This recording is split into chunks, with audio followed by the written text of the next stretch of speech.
नमस्कार, मी अरविंद बेंडगा। जय जोहार, जय आदिवासी, जय माता दी, जय महालक्ष्मी आईची। श्री महालक्ष्मी माते की जय। आपण आहोत आता डहाणू तालुक्यातील विवलवेढे या गावामध्ये आणि या गावामध्ये 12 एप्रिल रोजी महालक्ष्मी आईची 15 दिवसांची यात्रा भरणार आहे आणि याच यात्रेची तयारी कशी सुरू आहे, काय काय तयारी झालेली आहे ते आपण या व्हिडिओमध्ये बघून घेणार आहोत। आपण पोहोचलेले आहोत डहाणू तालुक्यातील आई महालक्ष्मी मातेच्या मंदिराच्या परिसरामध्ये आणि दरवर्षी या डहाणू विवलवेढे या ठिकाणच्या आई महालक्ष्मी मातेच्या मंदिराच्या परिसरामध्ये ही 15 दिवसाची यात्रा भरते। या यात्रेमध्ये पूर्ण महाराष्ट्रातील गुजरात, दादरा नगर हवेली, दीव दमण या राज्यातून या जिल्ह्यातून भाविक मातेच्या दर्शनासाठी डहाणू तालुक्यातील विवलवेढे या गावामध्ये येत असतात। हळूहळू भाविकांची गर्दी आतापासूनच या यात्रेसाठी दर्शन घेण्यासाठी येताना दिसत आहेत। मोठ्या संख्येने गाड्या सुद्धा या हायवेच्या ब्रिज खाली लागलेल्या आपल्याला दिसत आहेत। अशी ही गर्दी आता पूर्ण महिनाभर या आई महालक्ष्मी मातेच्या दर्शनासाठी येणाऱ्या भाविकांची गर्दीमध्ये विशेष म्हणजे मुंबईवरून थेट भाविक आहेत ते मातेचं दर्शन घेण्यासाठी या आई महालक्ष्मी मातेच्या यात्रेमध्ये येत असतात। त्याचबरोबर गुजरात, दादरा नगर हवेली, दीव दमण या सर्व ठिकाणावरून मोठ्या प्रमाणात यात्रेकरू भाविक या यात्रेमध्ये येत असतात। तुम्ही समोर बघत आहात सध्या दुकानं सुद्धा बनवायला सुरुवात झालेली आहे। हळूहळू दुकानं मांडण्याची कामं सुरू आहे। एक दुसरं आकर्षण म्हणजे या डहाणू भागामध्येच तुम्ही ब्रिज खाली बघत आहात ताळगोळे विकण्यासाठी आहेत।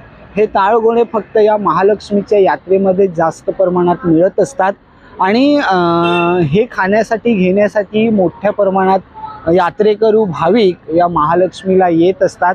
उन्हाळ्याच्या या उन्हामध्ये किंवा या उन्हाळ्याच्या वेळेस ताळगोळे खाण्याची मजाच आगळीवेगळी आहे। वेगवेगळ्या नावाने वेगवेगळं सांगितलं जातं। ताळगोळे, कोणी आठी, तर अजून त्याला वेगवेगळी नावं आहेत। हे सुद्धा या डहाणू महालक्ष्मी यात्रेतील एक प्रसिद्ध असं फळ या महालक्ष्मी यात्रेमध्ये मिळतं आणि हे घेण्यासाठी मोठ्या प्रमाणात भाविक यात्रेकरू या महालक्ष्मी आईच्या यात्रेमध्ये येताना आपल्याला दिसून येतात।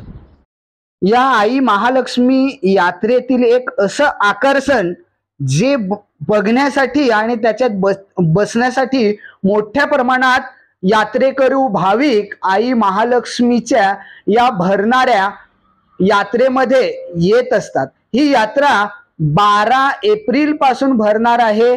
ती सलग 15 दिवस सुरू असणार आहे।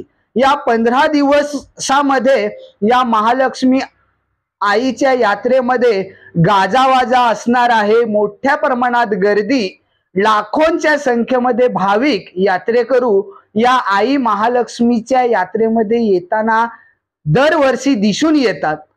यात्रेमध्ये आल्यानंतर या मोठ्या मोठ्या पालण्यामध्ये बसून आनंद घेण्याची मजाच आगळी वेगळी असते। त्याचबरोबर आई महालक्ष्मी मातेचं दर्शन घेण्यासाठीही मंदिरामध्ये मोठ्याच मोठ्या रांगा आपल्याला दरवेळेस असल्याचे दिसून येतात। तसेच मंदिराच्या आजूबाजूच्या परिसरामध्ये पूर्ण गचागच गर्दी भरलेली आपल्याला यात्रेच्या वेळेस दिसून येणार आहे। त्याचबरोबर छोटी मोठी जी दुकानं आहेत ती बनवायला सुरुवात झालेली आहे आणि 11 एप्रिल पर्यंत ही सर्व दुकानं तयार केली जातील आणि 12 तारखेपासून मग महालक्ष्मी आईची यात्रा जोरदार सुरू असणार आहे। मी तर आई महालक्ष्मी यात्रेमध्ये जाणार आहे। तुम्ही येणार की नाही आणि कधी येणार आहे ते कमेंट्स करून नक्की सांगा। भेटूया लवकरच, तोपर्यंत सर्वांना टाटा।